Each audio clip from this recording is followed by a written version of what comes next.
Namaste and good morning, everyone. Let's start our Wednesday class with some prayers. Om Guru Brahma, Guru Vishnu, Guru Devo Maheshwaraha, Guru Sakshat Parbrahma, Tasmai Shri Guruve Namaha.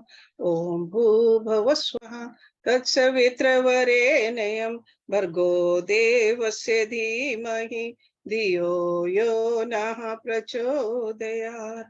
Asto Ma Sadgamya, Tamso Ma Jyotirgamya, Mrityorma Amritam Gamya. Om Sehna Bhavatu Sehno Bhunaktu Saviryam Karvavai Tejasvi Navadhitamastu Ma Vidveshavahi.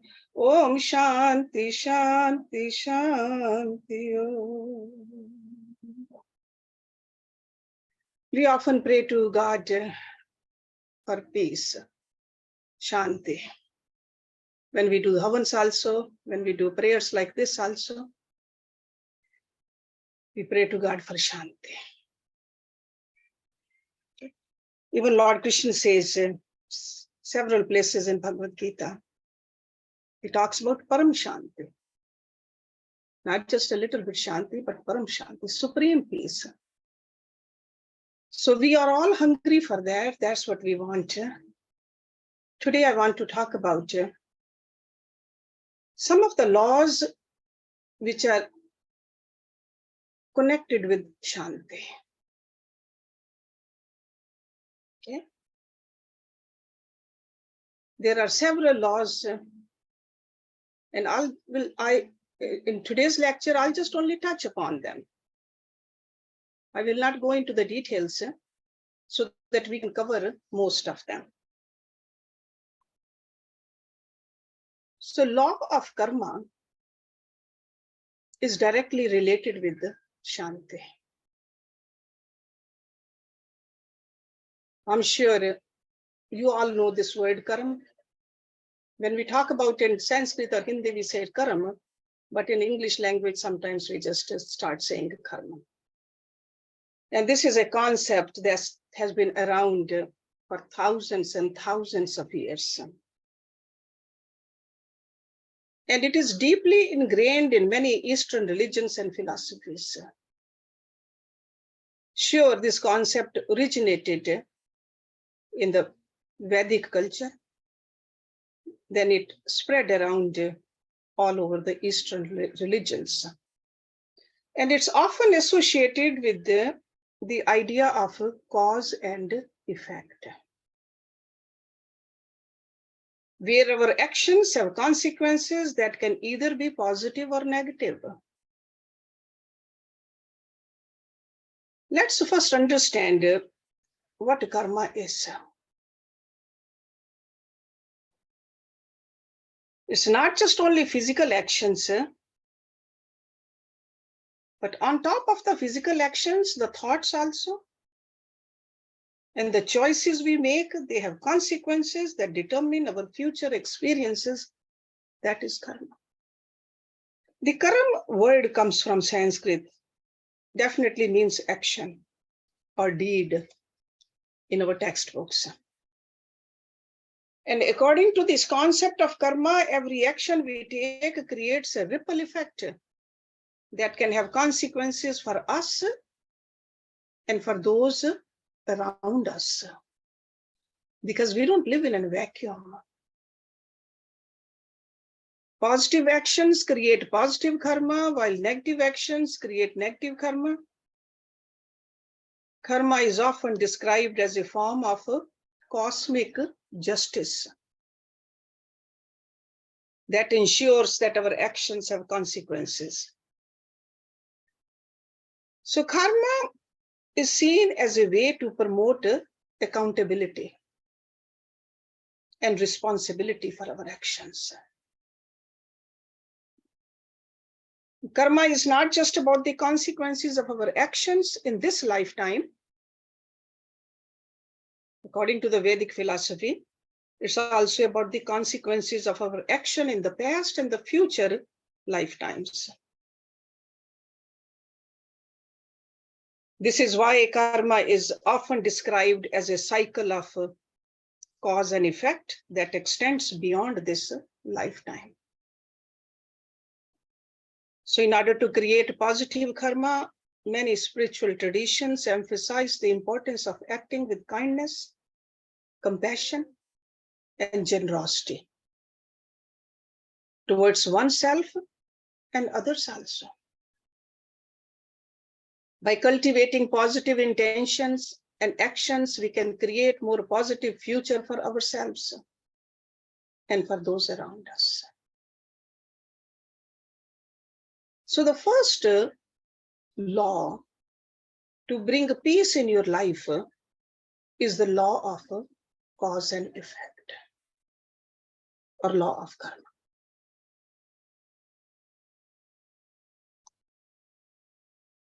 This law of causality states that every effect has a cause and that every cause has an effect. So this principle applies not just to the physical events, but also to the thoughts, emotions, and actions. According to this law, the cause and effect, everything that happens in the world is the result of a chain of causes and effects that stretches back in time. So in other words, our current circumstances and experiences are the result of past choices and actions, while our future experiences will be shaped by our current choices and actions. So it's a cycle, it's a chain. So this law of karma, or law of cause and effect, suggests that we have a degree of control over our lives, as we can choose the causes that we create in the present moment. By taking responsibility of our thoughts, actions, and choices, we can create positive causes that will lead to a positive effect in the future. So in other words, if we are praying for peace, make sure your thoughts are peaceful, your actions are peaceful, your emotions are peaceful. It's not just only praying to God for the peace. So the very first law is a law of karma. As I said earlier, I'm going to just only touch upon these laws because there are more than 20 laws I'll be talking about. The second one is a law of creation. And by the way, these laws are not just pertaining to one religion or one sect or one person or one place. These are universal laws, whether we know it or not, but they are universal. Law of creation. The law of creation is a spiritual principle that emphasizes the power of our thoughts and intentions to shape our reality. This law suggests that we are co-creators of our lives. It's a law of creation. That means we have the ability to manifest our desires through our thoughts and beliefs. According to this law of creation, our thoughts and beliefs create a vibrational energy that attracts a similar energy to us. This means that our thoughts and beliefs have the power to shape our experiences and create our reality. Positive thoughts and beliefs can attract positive experiences, while negative thoughts and beliefs can attract negative experiences. We have that power. Law of creation is closely related to the concept of the law of attraction, which you have heard, which suggests that we attract what we focus on, whether positive or negative. So going back to that peace, if we want peace, have peaceful thoughts. So by focusing on positive thoughts and beliefs, we can create a positive vibrational energy that attracts positive experiences into our life. So we are the creator of that. The next law is law of humility. The law of humility is a spiritual principle that emphasizes the importance of humility in our lives. This law suggests that true spiritual growth and enlightenment can only be achieved through humility and the willingness to learn and grow. According to the law of humility, arrogance and pride can prevent us from recognizing our own limitations and weaknesses. We pretend to be better than what we are, and it will hold us back. This can hinder our ability to learn and grow and can create obstacles to our spiritual development. On the other hand, humility allows us to recognize our own limitations and weaknesses and to be open to learning from others and from life experiences. It allows us to be receptive to new ideas and perspectives and to approach life with a sense of curiosity and wonder when we have a humility in us. Next universal law is a law of growth. This is a principle which emphasizes the importance of growth and evolution in our lives. This law suggests that all living things have the innate desire to grow. Don't we see that outside during spring? Everything is growing. And as human beings, we want to evolve. And that personal growth is essential for a fulfilling and meaningful life. According to this law of growth, we are constantly evolving and changing as individuals. This evolution can take place on many different levels, including physical, emotional, mental, and spiritual values. By embracing this natural process of growth and evolution, we can unlock our full potential and live a more fulfilling life. The law of growth also suggests that growth requires effort and intentional action. So in order to grow and evolve, we must be willing to step out of our comfort zone and take risks also sometimes. Only then we'll grow. We must be willing to learn from our mistakes, failures, and to use these experiences as opportunities for growth and learning. This is very natural. All these laws are very natural. You're familiar with all of them. I'm just only pointing them out in this way to you. Next law is a law of responsibility. This is a spiritual principle that emphasizes the importance of taking personal responsibility for our thoughts, actions, and experiences. This law suggests that we have the power to create our own reality through the choices we make and the actions we take. According to this law, we are not victims of circumstances. Sometimes it's very easy to just think that we are the victims. But this law of responsibility says we are not victims of our circumstances, but rather co-creators of our own experiences. Take that responsibility, understand that responsibility. We are responsible for the thoughts we think. Thoughts don't come in our mind automatically. We let them come. We have the power to change them. We have the power to reduce the thoughts. We have the power to change the direction of our thoughts. We have the power to change the color of our thoughts. They are our thoughts. So we are responsible for the thoughts we think.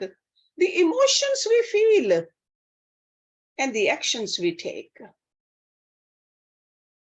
And we must accept responsibility for the consequences of our choices. If I let my thoughts be tamasic, then sure, the result will be tamasic. This law also suggests that taking responsibility for our lives is essential for our personal growth and development. By accepting responsibility for our thoughts and actions, we can learn from our mistakes and failures and use these experiences as opportunity for growth and learning. Next law is a law of connection. This principle, this law emphasizes the interconnectedness of all things in the universe. This law suggests that everything in the universe is interconnected and also interdependent, and that our actions and experiences have a ripple effect on the world around us. We are all part of a larger cosmic web of energy and consciousness, and our individual experiences and actions are interconnected with the experiences and actions of others. This law encourages us to recognize the profound impact that our thoughts, feelings, and actions have on the world around us, and to approach life with a sense of interconnectedness and unity. That's why Bhagavad Gita says we are all one. Upanishads, they say loudly, we are all one. The law of connection also suggests that we can tap into this interconnectedness to create positive change in our lives and in the world around us. So if you want a peaceful life, connect yourself with the peacefulness. By recognizing our interdependence with others, we can cultivate compassion, empathy, and understanding, and work towards creating a more harmonious and just world. You can see that just by saying these words, we feel peaceful. If we can cultivate these qualities, what kind of a peaceful lives we'll have. Next universal law is a law of focus. This is a principle that emphasizes the importance of directing our attention and energy towards our goals. Often our focus is scattered. We got to learn how to focus towards that goal. Because this law suggests that what we focus on expands. That our thoughts and beliefs have a profound power which influences on our experiences and reality. So according to this law of focus, our thoughts and beliefs create our reality. If we focus our attention on positive thoughts and beliefs, we'll attract positive experiences and also the outcomes in our life. And conversely, if we focus our attention on negative thoughts and beliefs, we will attract negative experiences and outcomes. So when we are saying Om Shanti, Shanti, Shanti, focus on that Shanti also, positively. So the law of focus encourages us to cultivate a sense of clarity and also the intentionality in our thoughts and actions. So by focusing our attention and energy on our goals, we can create a powerful energetic momentum that will propel us towards this success and fulfillment. So this is a power of focus. That's why in our even Hatha Yoga classes, we talk about the focus. In our meditation, relaxation, there's a focus, constantly focus, law of focus. Next universal law for peace is a law of giving and hospitality. This is a spiritual principle that emphasizes the importance of generosity and kindness towards others. We cannot expect to be peaceful ourselves if we create a disaster for others. This law suggests that the act of giving and being hospitable creates a positive energy that can benefit both the giver as well as the receiver. There have been many, many tests done on this. They even say that giver gets the benefit, receiver gets the benefit, and even the watcher gets the benefit. So that kind of energy, this giving and the hospitality has. According to this law, the more we give, the more we receive. If we give peace, we get peace. If we give happiness, we get happiness. If we give anger, we receive anger back. Whatever we give, we get back manifold. So this law encourages us to cultivate a sense of generosity and kindness towards others, and also to offer our time, resources, and talents to those in need. We all have certain amount of talents, some kind of resources we have. Use that generously to help others if you want to be peaceful. This law also emphasizes the importance of being hospitable and welcoming towards others by opening our hearts and even homes to others.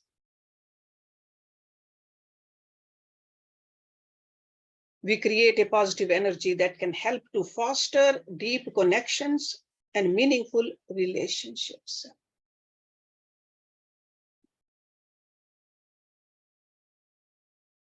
I can talk a lot about on this, but today I have decided to just only touch upon these laws.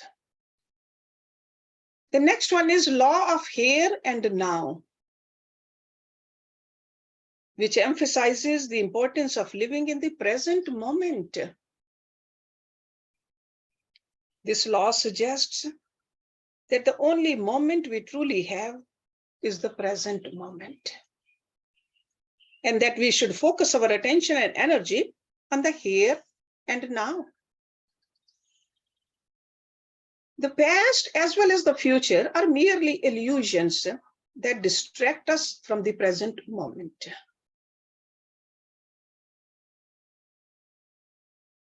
Let go of our attachment to the past and our worries about the future, and focus our attention on the present moment. By living in the present moment, we can fully experience the beauty and the wonder of life. We can appreciate the simple pleasures that surround us, and we can even cultivate a sense of gratitude and appreciation for all that we have. Next is law of change. Law of change is a spiritual principle that acknowledges the fact that change is an inherent part of life. This law suggests that everything in the universe is in a constant state of flux, and that nothing remains the same forever. According to this law, we cannot resist or control the changes that occur in our lives. Instead, we must learn to embrace change and trust that it is leading us towards growth and evolution. This law encourages us to let go of our attachment to the past and our fears about the future, and to focus our attention on the present moment. Because by living in the present moment, we can cultivate a sense of inner peace and contentment, which we are all looking for. And we'll find the courage and strength to face the challenges and opportunities that come our way. If our mind is peaceful, we can see that even obstacle is an opportunity to grow. Next is law of patience and reward. This law emphasizes the importance of cultivation, patience, and perseverance in our lives. We must be patient and persistent in our efforts. And we got to trust that our hard work will eventually be rewarded. So according to this law of patience and reward, success and fulfillment are not immediate, but rather the result of a gradual and steady process. We think that we have started meditating and tomorrow we should have a vision of God. No. It takes time. Be patient. It takes time and effort to achieve our goals. Higher the goals, the longer it will take. And we must be patient and persistent in our pursuit of them. Even to achieve something in this worldly realm, we have to be patient. Think about the degrees you have gotten, the wealth you have accumulated, the knowledge which you have, the friendly circle you have created. It takes time. And over here, our goal we are talking about is God. So be patient. Reward will come. We must remain committed to our path and trust that our efforts will eventually be rewarded. That faith we got to have. Faith in ourselves, faith on the path we are walking on, and faith in God. Next law is a law of significance and inspiration. This emphasizes the importance of living a life of purpose and meaning. That's what it means. We must strive to live a life that is significant, both for ourselves and for others, and to inspire those around us to do the same. According to this law, each of us has a unique purpose and mission in life. And it is up to us to discover and fulfill it. We must strive to live a life that is significant. How? By using our talents, skills, and resources to make a positive impact on this world. The law of significance and inspiration also suggests that we must inspire others to live a life of purpose and meaning. Since we are all connected, so if we don't share, if we don't inspire others, we have not fulfilled this law. We can do this by setting a positive example, by sharing our own experiences and insights, and by encouraging others to discover and pursue their unique path. Hold somebody's hand if somebody wants to walk on this path. Encourage somebody. Don't think that they are competing with you. There's a plenty of room up there for all of us. There's no competition. Next law is for peacefulness, law of forgiveness. The law of forgiveness is a principle that emphasizes the importance of releasing negative emotions. And we are all familiar with the negative emotions like anger, resentment, bitterness. Instead, we got to embrace forgiveness as a means of healing and growth. We can all find reasons to be angry, but if we replace that with forgiveness, we will grow. This law suggests that forgiveness is an essential part of spiritual growth and development. And by forgiving others, we can release ourselves from the burden of negative emotions. And more forward, we move towards a state of peace and harmony. So if we are praying for Shanti, we better cultivate this law also, law of forgiveness. According to this law, forgiveness is not about excusing or justifying the actions of others, but rather about freeing ourselves from the negative emotions that can hold us back, because they prevent us from living a fulfilling life. So we are doing a favor to ourselves when we forgive others. It's not a favor to the other person. By forgiving others, we can release ourselves from the negative energy that can drain our vitality and rob us of our inner peace. If you don't believe me, next time you get angry or mad at somebody, just go look at your face in front of the mirror. The color of the skin changes. You may not even recognize your own face. This anger has that kind of a negative impact. The law of forgiveness also suggests that forgiveness is not a one-time event, but rather a process that requires ongoing commitment and effort. It may take time and effort to work through the emotions and memories associated with a hurtful experience. And forgiveness may need to be practiced repeatedly over time. So it's not just like a washing hands and they are clean. No. We are working on our deeper recesses of our mind. So it's a repeated action. Next one, law of obedience. The law of obedience is an important concept in the realm of karma and spirituality. This law states that all living beings should obey the natural laws of the universe, which include physical laws as well as spiritual laws.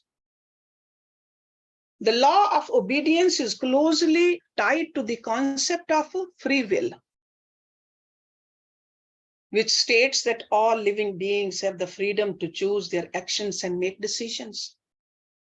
When we talk about the law of obedience, we are referring to the idea that all living beings should follow the natural order of things.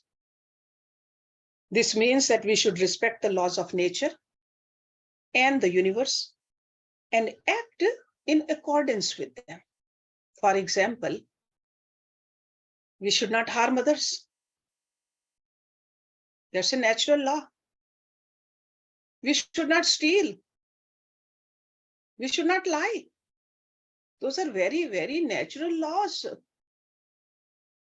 Because these actions go against the natural order of things and cause negative karmic consequences. So at its core, the law of obedience is about living in harmony with the universe. That's what it means. When we live in accordance with the natural laws, we experience peace automatically.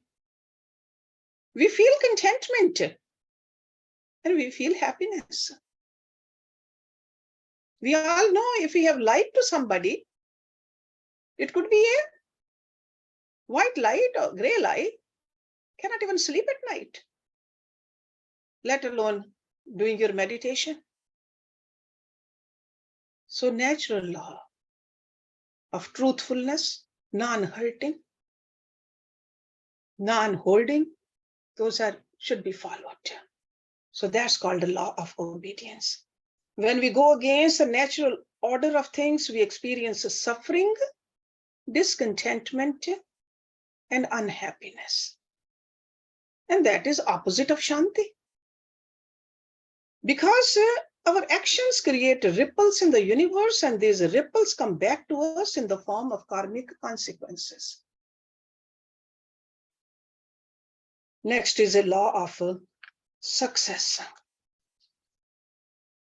The law of success is a principle that asserts that success is a natural result of applying certain principles and behaviors in life. Success is not a random occurrence, but rather a deliberate outcome that can be achieved through specific actions. The law of success is based on the idea that individuals who are successful in life, they share common characteristics and behaviors, which include setting clear goals, having a positive mindset, being persistent in the pursuit of these goals, being open to learning and growth. One of the primary principles of the law of success is the importance of setting clear and specific goals. Often we are vague about our goals. We got to write them down for ourselves. So that means defining what you want to achieve in a very measurable term. By doing so, you create a roadmap for achieving your goals and way to measure progress along the way. Even on the path of spirituality, they have given us the roadmap, our scriptures. Next is law of significance. It's a powerful concept that can have a significant impact on our lives. Because this law states that we all have a unique purpose and a special gift to contribute to the world. We are not just random beings living aimlessly. We have a specific role to play in the grand scheme of things. This law is based on the idea that we are all interconnected, which we talked about earlier, and that every action we take has an impact on the world around us. It is the recognition that every person is important. Every life has significance. Not just only a human life. We even think that some of the human lives are not significant. No. Universal laws say every life is significant. This law encourages us to embrace our uniqueness and to recognize our worth.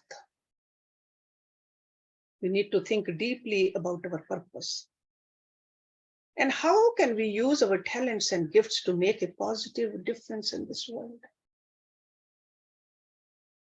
Next law they talk about is law of manifestation. It's a universal law that states that our thoughts and beliefs have the power to manifest our reality. Idea behind that is that our reality is a reflection of our internal state of being. And we have the power to create our own reality through our thoughts, beliefs, and actions.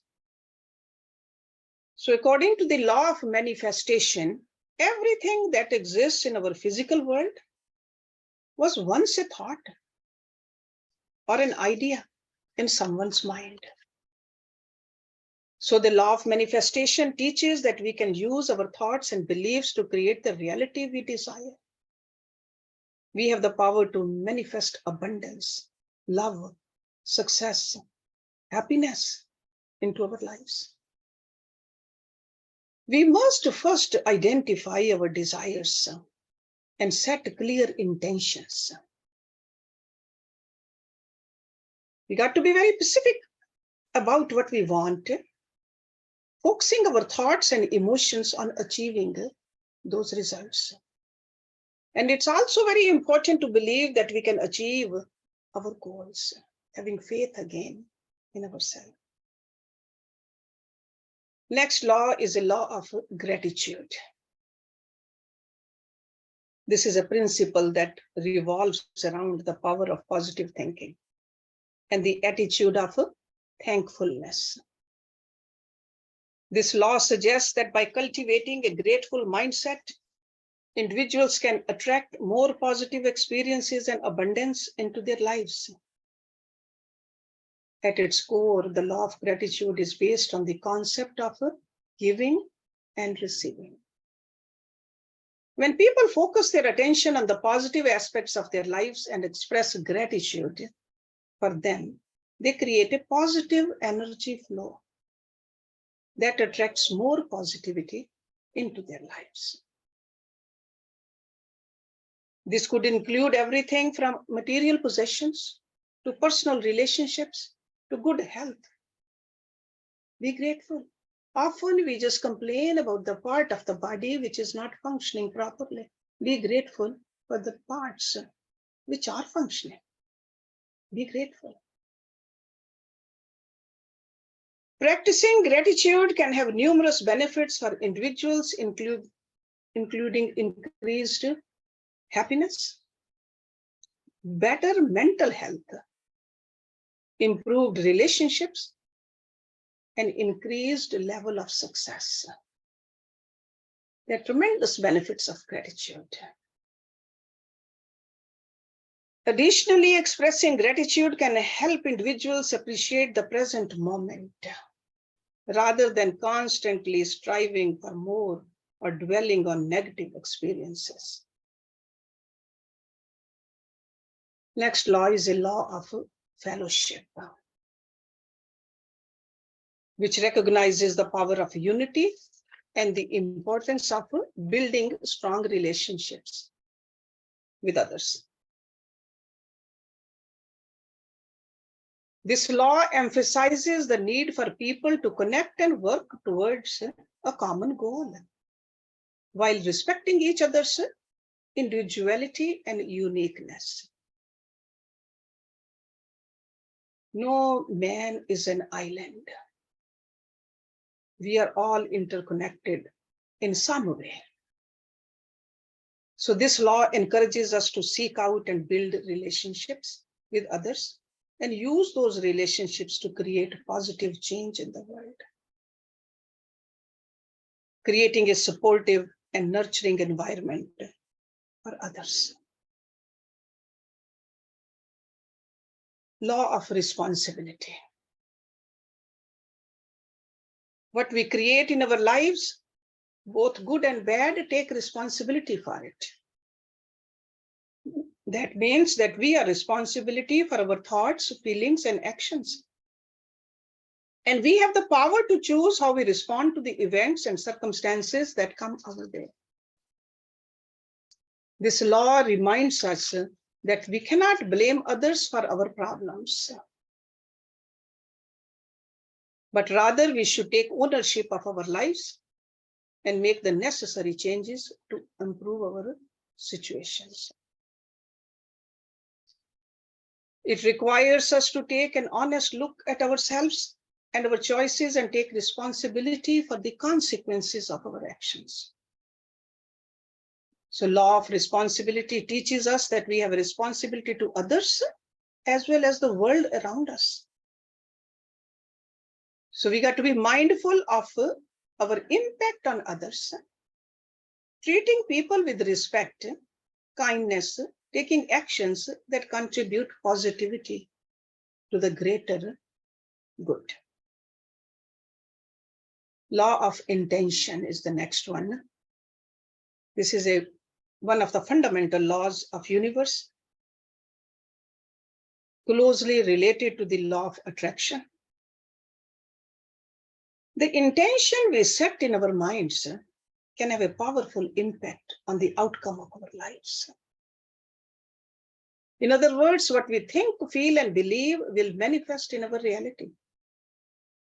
If we focus our thoughts and energy on positive and constructive things, we will attract positive outcomes and experiences.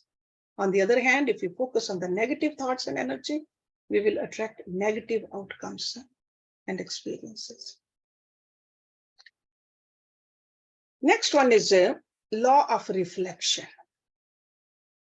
Again, this is a fundamental principle of the universe that is closely related to the law of cause and effect. That means law of karma, which means that our external experiences are a direct result of our internal thoughts, beliefs, and attitudes. What we think, feel internally will eventually manifest in our external life. If we want to change our external experiences, we must first change our internal world, because intention is internal. This involves that we got to be aware of our thoughts and beliefs. We got to learn how to manage them. We got to align those with our desires and our goals. One of the key aspects of the law of reflection is the concept of mirroring. See, reflection really, we see our reflection in the mirror. So this means that people and circumstances in our lives are a reflection of ourselves and serves as a mirrors to show us where we need to grow and evolve. For example, if we have a lot of conflict with others, it may be a sign that we need to work on our communication skills or learn to be more compassionate and understanding. The last one I have is law of unconditional love. This is a spiritual principle that states that love is the foundation of the universe. It is an unconditional force that exists in all living beings. This law teaches us that love is the most powerful and transformative energy in the universe.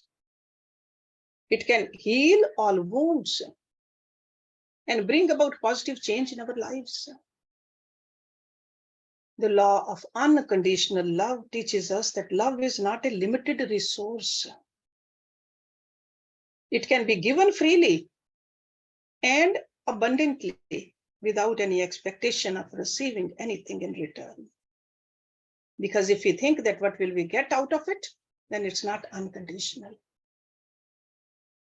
It is about giving love without any conditions or strings attached and accepting others for who they are, flaws and all.